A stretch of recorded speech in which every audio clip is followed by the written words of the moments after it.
Saya kasih tahu, orang Kristen itu tidak boleh kaya.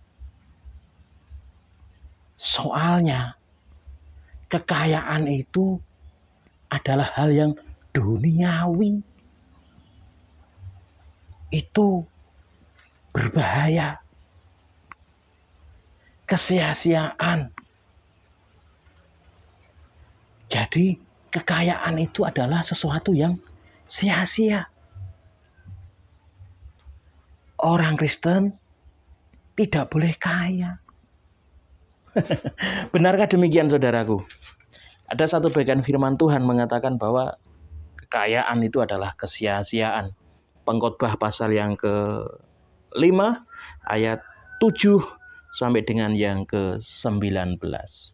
Apakah benar orang Kristen itu tidak boleh kaya?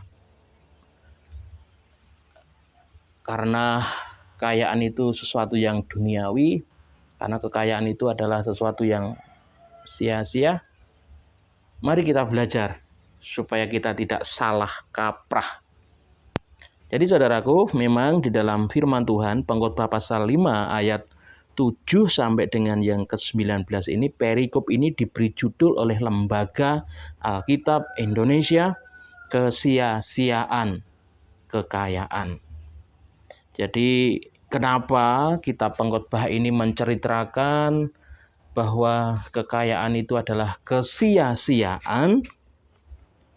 Ayat 9 mengatakan demikian. Siapa mencintai uang tidak akan puas dengan uang, dan siapa mencintai kekayaan tidak akan puas dengan penghasilannya. Ini pun sia-sia. Apa yang dimaksud dengan firman Tuhan ini? Jadi sebenarnya saya sampaikan sebagai hamba Tuhan, orang Kristen itu boleh kaya, saudara. Tak baleni meneh. Orang Kristen itu boleh kaya. Kalau ada orang yang berpendapat bahwa orang Kristen nggak boleh kaya, itu justru keliru. Orang Kristen itu justru boleh kaya. Nek perlu kaya banget deh pokoknya. Nah, yang tidak boleh itu kalau orang Kristen itu mencintai kekayaan itu. Yang tidak boleh itu adalah kalau orang Kristen itu mencintai uang. Karena ini akan bisa berakibat buruk bagi orang Kristen itu sendiri. Sehingga pengkhotbah menyampaikan bahwa kekayaan itu adalah sia-sia. Alasannya begini, orang kalau mencintai uang, mencintai kekayaan, maka orang itu tidak akan pernah merasa cukup. Orang itu akan selalu merasa tidak pernah cukup di dalam memiliki uang atau kekayaan. Sehingga kecintaannya akan uang atau kekayaan itu akan membuat orang itu terus hidupnya hanya berorientasi pada uang, dan uang. Karena di mana hartamu, di situ hatimu, firman Tuhan katakan. Ketika orang di otaknya, di hatinya hanya ada uang, maka orang itu akan terlempar dari dirinya yang akan hanya berorientasi untuk mengejar uang. Kalau uang sudah menjadi orientasi dalam hidup orang itu, maka Tuhan tidak akan pernah ada dalam hatinya. Kasih kepada sesama tidak akan ada dalam hatinya. Bahkan orang itu akan lebih cenderung mengabaikan Tuhan, merasa tidak perlu Tuhan, dan merasa tidak penting yang namanya sahabat, keluarga, itu enggak penting lagi. Yang penting dia punya uang. Ini sangat berbahaya sekali. Tidak cukup hanya itu, saudara. Ayat 10 juga mengatakan, dengan bertambahnya harta, bertambah pula orang-orang yang menghabiskannya. Dan apakah keuntungan pemiliknya selain daripada melihatnya? Ini penting bagi kita. Artinya begini, semakin banyak uang yang kita miliki, semakin banyak pula orang yang akan menghabiskannya. Uang hanya kita gunakan untuk belanja, dan orang lain juga yang merasakannya. Dan kepuasan kita apa? Hanya melihatnya. Kepuasannya adalah hanya di mata, memandang. Oh, aku punya mobil. Oh, aku punya kereta api. Oh, aku punya pesawat terbang. Oh, aku punya tanah. Puasnya hanya di bagian mata. Dia hanya memandang itu dan tidak akan pernah bisa memuaskan hasrat hati dan batinnya. Saudaraku, alasan yang lain adalah ayat 11. Enak tidurnya orang yang bekerja, baik ia makan sedikit maupun banyak. Tetapi kekenyangan orang kaya sekali-kali tidak membiarkan dia tidur. Nah, ini alasan selanjutnya saudara, bahwa kekayaan itu bisa menjadikan orang yang kaya itu susah buat tidur. Kenapa? Karena hatinya selalu diliputi dengan kekhawatiran. Engkau gek hartaku dicolong orang. Engkau gek hartaku dirampok orang. Engkau gek. Di hati dan pikirannya hanyalah kekhawatiran. Sehingga tidur pun tidak nyenyak. Kalau tidur tidak nyenyak, efeknya akan ke fisiknya. Akan mudah terkena penyakit. Kalau sudah terkena penyakit, maka berobat itu pun duit. Dan pada akhirnya dia tidak bisa menikmati kekayaannya karena sakit yang dialaminya. Beda dengan orang yang bekerja secukupnya, dapat rezeki dinikmati. Wah, ini tidurnya angker, nyenyak saudara. Dan dia bisa menikmati hidup. Nah, alasan apa selanjutnya kenapa pengkhotbah ini mengatakan bahwa kekayaan itu adalah sesuatu yang sia-sia. Jadi ayat 12 mengatakan demikian. Ada kemalangan yang menyedihkan kulihat di bawah matahari. Kekayaan yang disimpan oleh pemiliknya menjadi kecelakaannya sendiri. Bingung ini. Uangnya banyak ini. Uangnya mau ditaruh di mana? Akhirnya ikut apa namanya? Ikut tabungan bodong gitu ya, ikut apa namanya, kayak semacam ya asuransi, tapi dia kena tipu, akhirnya dia mangkel dia marah akhirnya kena hipertensi, berhipertensi terus pecah pembuluh darahnya, akhirnya stroke, kan bahaya juga. Bisa juga dia dipinjami orang tapi dia tidak bisa nagih, orang yang diutangi selalu bilang semoyo. Ya, ini juga memangkalkan hati saudara. Dan bisa juga begini, dia usaha kena tipu orang dan lain sebagainya. Jadi kekayaan menurut firman Tuhan berpotensi sekali bisa mencelakakan diri orang itu sendiri. Ayat 13, dan kekayaan itu binasa oleh kemalangan sehingga tidak ada sesuatu pun padanya untuk anaknya. Nah, pada akhirnya ketika orang itu sudah nggak punya apa-apa, maka tidak ada lagi yang bisa diwariskan kepada anak-anak mereka. Sia-sia, bukan? Ayat 14, sebagaimana ia keluar dari kandungan ibunya, demikian juga ia akan pergi telanjang seperti ketika ia datang, dan tidak diperolehnya dari jerih payahnya suatu pun yang dapat dibawanya dalam tangannya. Sangat jelas ayat 14 mengingatkan saya dan saudara bahwa nanti ketika kita mati, kita nggak bawa harta kita, saudara. Seperti waktu kita lahir, kita nggak bawa apa-apa. Seperti itu pun nanti kalau kita mati, kita nggak akan bawa apa-apa. Biasanya kalau orang Kristen yang mati itu yang dibawa itu hanya Alkitab, saudara. Sedakep begini. Dan saya kemarin bilang ke istri saya, soalnya aku mati nggak usah digawani Alkitab. Eman-eman, percuma. Di dalam kuburan tidak bisa baca Alkitab. Mending Alkitabku tak tinggal saja biar dibaca anak putuku. Saudaraku, masa hidupnya banyak orang Kristen nggak pernah baca Alkitab. Tapi ketika mati dibawain Alkitab. Buat apa? Tidak ada gunanya. Jadi saudaraku, kekayaan itu menurut pengkhotbah adalah sebuah kesia-siaan. Karena kalau mati pun nanti nggak akan kita bawa.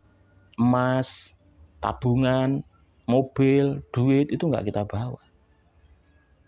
Ya udah, sama seperti kita lahir, seperti itu juga nanti kita akan kembali ke rumah Bapa. Ayat 15. Alasan yang lain kenapa kesia-siaan adalah kekayaan itu adalah sebuah kesia-siaan. Ini pun kemalangan yang menyedihkan, sebagaimana ia datang, demikian pula ia pergi. Dan apakah keuntungan orang tadi yang telah berlelah-lelah menjaring angin? Jadi digambarkan orang yang selalu mencintai uang, orang yang selalu bekerja tanpa kenal lelah, tanpa kenal siang malam, orientasinya hidupnya hanya uang dan kekayaan, sampai lupa ibadah kepada Tuhan. Ketika dia nanti mati, dia nggak bawa apa-apa. Ini digambarkan pengkhotbah seperti usaha seseorang menjaring angin.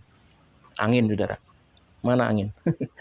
Angin dijaring mau sampai capek seperti apapun ya nggak ada gunanya. Itu adalah perbuatan yang melelahkan badan dan sia-sia. Ayat 16. Malah sepanjang umurnya ia berada dalam kegelapan dan kesedihan, mengalami banyak kesusahan, penderitaan, dan kekesalan. Ya, akhirnya jengkel, duwite rak nglumpuk, ora dadi daging, bahasa orang Jawa ya. Tidak bisa bermanfaat apapun buat dirinya, malah bisa mencelakakan dirinya, membuat dia susah, membuat dia menderita, membuat dia kesal. Nah, jadi bagaimana sekarang sikap kita dengan kekayaan yang kita miliki supaya tidak menjadi sia-sia, saudara? Karena orang Kristen itu kaya itu nggak salah. Nek bisa malah kaya sekaya-kayanya lah. Nah, gimana caranya supaya kekayaan kita itu tidak sia-sia? Ayat 17. Lihatlah yang kuanggap baik dan tepat ialah kalau orang makan, minum, dan bersenang-senang dalam segala usaha yang dilakukan dengan jerih payah di bawah matahari selama hidup yang pendek yang dikaruniakan Allah kepadanya, sebab itulah kebahagiaannya. Pergunakanlah harta, uang, dan kekayaan panjenengan dengan sesuatu yang itu boleh menjadikan berkat bagi keluarga panjenengan. Nikmatilah berkat itu dengan penuh rasa syukur. Jangan terlempar mencintai kekayaan, tapi terimalah berkat itu dengan penuh rasa syukur dan nikmatilah bersama dengan keluargamu. Biarlah berkat itu jadi berkat bagi orang lain. Karena apa? Umur kita pendek, saudara. Umur kita panjang. Dan umur adalah karunia-Nya Tuhan, dikatakan. Karunia Tuhan, pemberian Tuhan. Di sini pengkhotbah menyenggol tentang Tuhan. Jadi saya juga mau sampaikan, pergunakanlah harta, uang, kekayaanmu untuk kemuliaan nama Tuhan yang sudah mengkaruniakan umur kepada panjenengan. Kalau uang, harta, kekayaan itu tidak panjenengan pergunakan untuk menjadi berkat bagi orang lain, menjadi berkat bagi keluarga, panjenengan nikmati dengan ucapan syukur, panjenengan pergunakan untuk kemuliaan nama Tuhan, berkat itu atau kekayaan itu akan menjadi sebuah kesia-siaan. Jadi yang pertama, supaya kekayaan atau uang kita itu tidak sia-sia, saudara, ya. Yang pertama, terimalah dengan ucapan syukur. Seberapapun yang panjenengan miliki, terimalah itu dengan ucapan syukur. Jangan angah-angah, jangan terlalu mencintainya. Karena ketika terlalu mencintainya, ketika itu hilang, sakitnya lebih luar biasa, saudara. Jadi terimalah itu sebagai karunia Allah dan pergunakanlah itu untuk kembali bagi kemuliaan Allah. Dengan cara, ya, dinikmati dengan syukur, dinikmati dengan keluargamu, dinikmati dengan orang-orang di sekitarmu. Jadilah berkat bagi orang lain. Dan dengan demikian ketika nama Allah dipermuliakan, maka kekayaan kita, uang kita tidak akan sia-sia. Ayat 18, setiap orang yang dikaruniai Allah kekayaan dan harta benda dan kuasa untuk menikmatinya, untuk menerima bagiannya, dan untuk bersukacita dalam jerih payahnya, juga itu pun karunia Allah. Kalau kita diberikan kekayaan, itu karunia Tuhan. Kalau kita bisa menikmatinya dengan keluarga, dengan orang-orang di sekitar kita, kita bisa pergunakan untuk pelayanan, itu juga adalah karunia Tuhan. Semua adalah bersumber dari Tuhan. Banyak loh orang kaya yang nggak bisa menikmati kekayaannya, makanya hanya tahu digodok. Padahal duitnya rak karu-karuan, saudara. Ngeri kan kalau seperti itu? Makanya kalau hari ini jangan dikaruniai kekayaan, jangan dikaruniai kesehatan untuk menikmatinya, nikmati.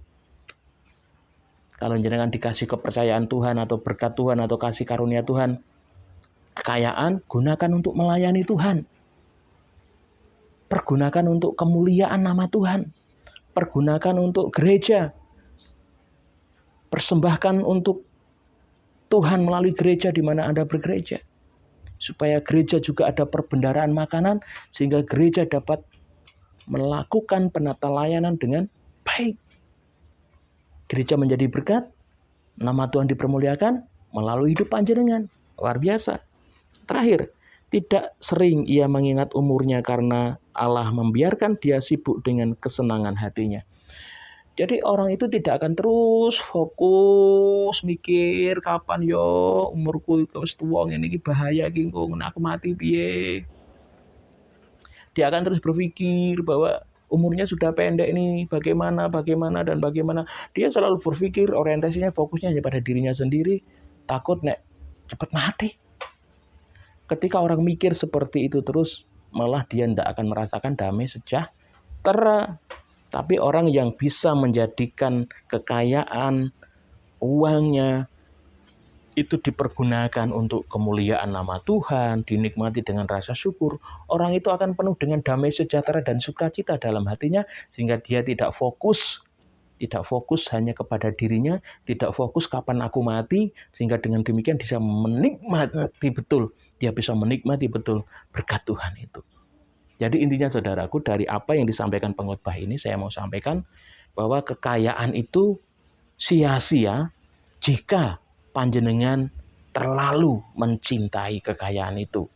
Karena ketika cinta kita untuk kekayaan, maka kita tidak dapat mencintai Tuhan, kita tidak dapat mencintai keluarga, kita tidak dapat mencintai orang-orang di sekitar kita yang membutuhkan, sehingga itu tidak memuliakan nama Tuhan, dan pada akhirnya justru akan mencelakakan diri kita sendiri.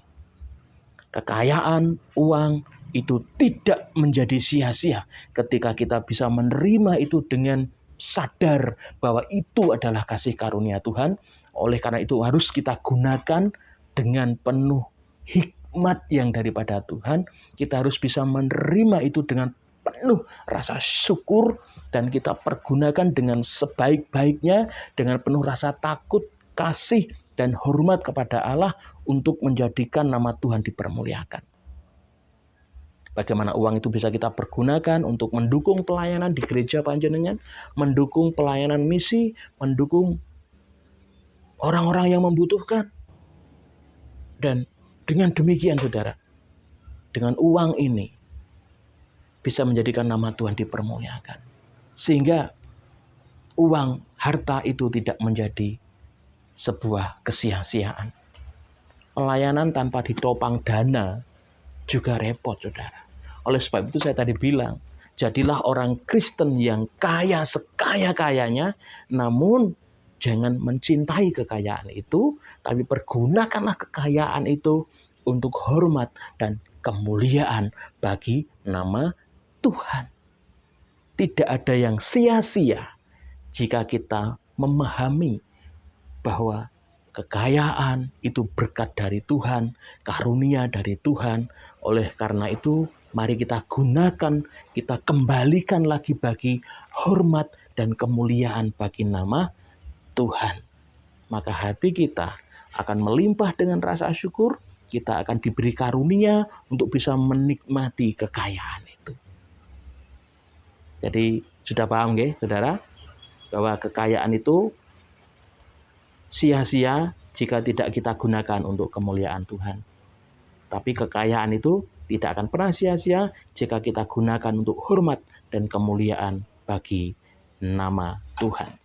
Jangan pernah sekali-kali mencintai kekayaan dan uang, karena itu akan menutup cinta panjenengan kepada Tuhan dan sesama. Panggilan kita adalah mengasihi Tuhan dan mengasihi sesama. Melayani Tuhan dengan hidup kita. Melayani Tuhan dengan karunia-karunia kita. Melayani Tuhan dengan apa yang telah Tuhan berikan kepada kita. Melayani sesama dengan hati kita, dengan karunia yang ada, dan juga dengan apa yang ada dalam diri kita. Kalau kita diberkati dengan kekayaan, pakailah kekayaan itu untuk menjadi saluran berkat bagi banyak orang, sehingga nama Tuhan dipermuliakan. Tuhan Yesus memberkati kita semua. Dan salam Uyah Rowo.